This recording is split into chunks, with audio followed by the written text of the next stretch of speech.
Una pregunta, si yo siento rabia, por ejemplo, cuando alguien protesta por algo que yo pienso que a lo que no tiene razón, alguien protesta que le falta no sé qué, que le tendrían que dar no sé cuánto, ahí ¿cuál es lo que yo estoy trazando?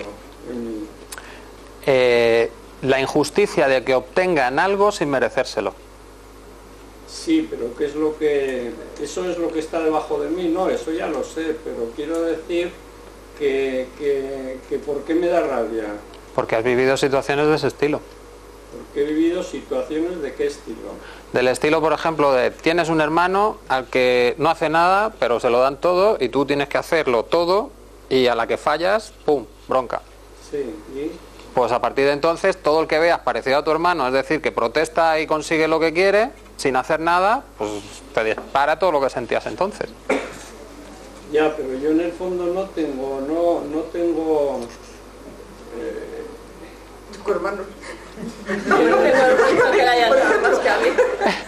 El que habla de hermanos, habla de primos, habla de compañeros del colegio, del instituto, del trabajo. De la gente en general, de ese sentimiento que hay ahora de que parece que todo el mundo que todo el mundo tiene derecho a todo. Entonces a mí eso me da rabia. Digo, ¿por qué me da rabia? Porque a ti no te lo dieron. Puede ser, sí. Claro. Y a ti te ha costado conseguirlo. Sí. Entonces tienes miedo de que a ellos se lo den y entonces no haya para ti. Miedo no, porque ya ves tú el miedo que puedo tener yo a mi altura de vida. La rabia tapa no, pero no se puede parar otras una cosa cosas. Así. O sea, me da rabia porque a lo mejor yo lo que tengo lo he conseguido con esfuerzo. Vale, ¿qué es lo peor que puede pasar si de repente aparece alguien que le empieza a dar cosas a esos que piden y no hacen nada? Hombre, también sí, en el fondo también tienes algo de miedo de que el Estado, por ejemplo, se quede sin un duro. Bien, entonces, ¿a qué le afecta? Tienen que dar ahí todo ¿Y a quién le afecta? ¿Sabes? A ti. Bien. Luego siempre nos estamos moviendo por ese miedo. Y es el tema de los partidos políticos. Es decir, cada partido político está defendiendo un miedo diferente. Y no te vas a poner de acuerdo porque tu miedo no encaja con el del otro. Bien. ¿Vamos a resolver los problemas así? No. O nos quitamos los miedos para entendernos o no hay manera. Porque lo que yo veo obvio desde mi miedo es absolutamente irracional desde el otro miedo.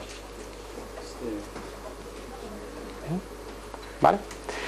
Entonces, sí. Cuando veamos un aspecto de injusticia social en la calle o en tu vida personal, la reacción que tengo que tener es decir, veo a ver si eso me está afectando desde el punto de vista del miedo, lo dejo estar, me meto, no me meto, quiero decir, la injusticia está ahí. Sí. Entonces, lo que me suscita a mí ahora la controversia es decir, lo que me motiva a actuar o no es algo que nace dentro de mí. Sí. Entonces, ¿cómo debo luchar o dialogar contra esa situación? Voy a ver si encaja el ejemplo. Tú puedes decir, a ver, yo quiero ser surfero, pero hasta ser surfero, de estos que cabalgan las olas con una tabla. Pero hasta que no sepa dar 2 vueltas con la tabla sin caerme en una ola, no voy a intentarlo. Bien, y entonces estás en tu entrenamiento, tal, haciéndolo hasta que lo consigas. Bien, y eso te tiras 2 años. O hay otros que dicen, bueno, ya lo conseguiré, pero mientras voy surfeando me lo paso bien y voy probando y lo voy haciendo. Bien. El objetivo al final es el mismo, dar las 2 vueltas. Bien, pero uno tiene una experiencia y el otro tiene otra. Puedes pasarlo exactamente igual en la vida. Es decir, el objetivo final es deshacerte de esa carga emocional que hace que se generen esos conflictos. ¿Cómo lo hagas? Apartándote del conflicto y no haciendo nada y vaciándote tú, o actuando en el conflicto y luego vaciándote tú, ya es tu decisión. Tú verás cómo quieres disfrutar tu película, eso es cuestión de gustos. Si lo liberas al final, si liberas ese conflicto interno, el cambio se va a dar. Lo que quedan son los detalles de cómo lo has vivido tú. Pero esos detalles al final son lo bonito, ¿no? Porque cuando recuerdas es lo que te queda. Pero me parecería triste ver una injusticia en la calle y no actuar. Quiero decir, irte Incluso, pero ¿te parece? Finalmente está la omisión, está, o sea, si tú ves un accidente en la carretera, tienes que socorrerle o llamar o tal, o sea, tú no puedes, o sea, porque está penado, o sea, la omisión. No. Bueno, no, pero es que ya lo pero está bien. Está bien porque es llevarlo al extremo. Claro. Bien, y en los extremos es cuando se ve hasta dónde aguantan las normas. Respirar a ver si claro. Esto. Vuelvo a repetir. Estamos en un juego, bien, en el que el objetivo sería quitarnos esos patrones que nos hacen daño. ¿Bien? Esos que nos hacen repetir una y otra vez el mismo conflicto. Tú puedes separarte de la sociedad e intentar resolver el conflicto por tu cuenta, o puedes interactuar con la gente como tú quieras y luego vaciar esa carga con la que has contactado. La vía rápida es quedarte con la gente, porque te van a estar poniendo delante de ti todas las emociones que tienes ocultas. La lenta es irte al monte, porque allí lo ocultas todo y a ver cuándo lo encuentras. ¿Vale? Entonces, la vida se basa en interaccionar con los demás, en vivir experiencias. Por lo tanto, esto no significa no me quedo aquí parado hasta que vacío mi mente y mis emociones y entonces te has perdido la vida. ¿Para qué? Bien, esto es, poneos ejemplos menos trascendentes, como una carrera, ¿vale? Tú sabes que vas a actuar de arquitecto después, vas a tener un trabajo de arquitecto, pero no te amargas la vida durante la carrera pensando que no eres arquitecto todavía. El vivir el día a día. Claro, vas viviendo el día a día, vas experimentando, vas aprendiendo nuevas capacidades y luego las expresas. Sí, pero cuando dices eso, como él dice, ante una situación de la vida que te encuentras pues, con un accidente o con una injusticia... Haz lo que te llame, pero luego analiza toda esa carga emocional y si no es paz, vacíalo.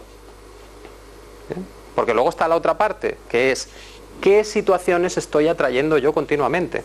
Porque si yo me vacío, esas situaciones no se dan.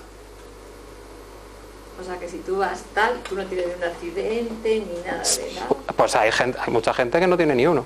Pero yo creo Ni lo también ves. que el peligro de eso muchas veces es que vemos injusticias por todos los sitios, parece que somos los salvadores del mundo enfrentándonos a esas injusticias, pero no nos paramos a vernos a nosotros mismos. Claro. Entonces tampoco sirve de nada ayudar al mundo entero en las injusticias porque las vamos a seguir atrayendo cuando ni siquiera somos capaces de vernos a nosotros mismos. Claro. Proyectamos un mogollón de veces y además te lo dicen que estás proyectando y te dicen no, yo no. ¿Sabes? Entonces, salvar al mundo sin salvarte a ti tampoco me parece. Y es que, a ver, si hay una injusticia significa que hay una parte que no entiende a la otra. ¿Bien? ¿Cuándo se produce esa falta de entendimiento? Cuando hay un estado emocional intenso. Yo me siento amenazado, el otro se siente amenazado y por supuesto no voy a dejar que tus razones, que son tus soldados, entren en mis defensas, ni de coña. Entonces, si yo lo único que hago es actuar según mis emociones, voy a estar repitiendo el mismo bucle, llamando cabrones a unos y los otros sintiéndose amenazados por ti y poniéndote más normas. Tal cual. Porque el miedo que tienes tú, que te mueves a partir de la rabia, le induce miedo al otro y también se mueve a partir de la rabia. ¿Qué consigues? Un conflicto continuo. Si tú vacías esa parte de ti que está realimentando ese conflicto, tú cuando vayas a esa situación injusta vas a ir en un tono calmado. ¿Bien? Entonces todos los que están allí lo primero que se van a quedar alucinados, van a decir, ¿cómo puede ser que este esté tan calmado? ¿Bien? Y luego van a bajar y van a empezar a entenderse unos a otros, porque van a contar qué es lo que temen. Y claro, cuando cuentas lo que temen, el otro te da más cancha. Entonces es cuando se encuentran las soluciones. Pero mientras te quedes en la parte solo de acción externa, no hay manera. Eso lo explicaste en una clase anteriormente en relación al mundo laboral. Sí. Y lo puse en práctica con una compañera, acababa de discutir con ella con un tema. Entonces dije, vamos a ver si funciona. Y sí es verdad que funciona. Fui muy tranquila, la hablé, la toqué. Ella al principio se sorprendió, no traté el tema hasta que ya hablamos de otras cosas y se acabó el problema.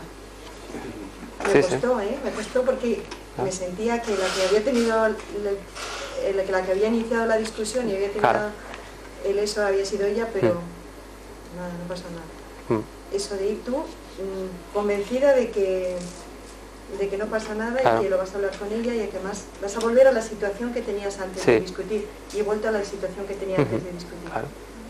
Lo que pasa es que ahí parece que tiene que haber siempre, en ese caso, por ejemplo, tiene que haber una persona, si una de las dos tiene mucha templanza y sabe lo que tiene que hacer, pues claro, ahí controla y pueden llegar a hablar. Pero esto no es cuestión de una persona, esto es cuestión de yo ya sé cómo dejar de sufrir. A mí ya el otro me da igual, el otro que haga lo que quiera. Yo hago mi trabajo para dejar de sufrir. Y curiosamente, cuando yo dejo de sufrir, el otro también. No, por eso, pues bueno, eso que se lleva de beneficio, pero... Un conflicto entre dos personas lo puede solucionar si una de ellas nada más. Claro. En cuanto una de ellas sale del estado emocional intenso. Una de ellas dice, pues yo no me voy a enfadar con ella, aunque me diga lo que diga. No es cuestión de no me voy a enfadar. Sí. Porque entonces, como tú digas, no me voy a enfadar, y el otro sepa la palabra que a ti te dispara, te la dice y se acabaron todos tus esfuerzos de no me voy a enfadar. No. Si yo claro. Y que me diga lo que me diga, yo no me voy a enfadar nunca. Mira, si te repite una persona, hijo de puta 20 veces, te digo yo que te acabas cabreando. Pero así, pero además riéndose, como, hijo de puta. Ya está. Te pongo el ejemplo para que no caigamos en el...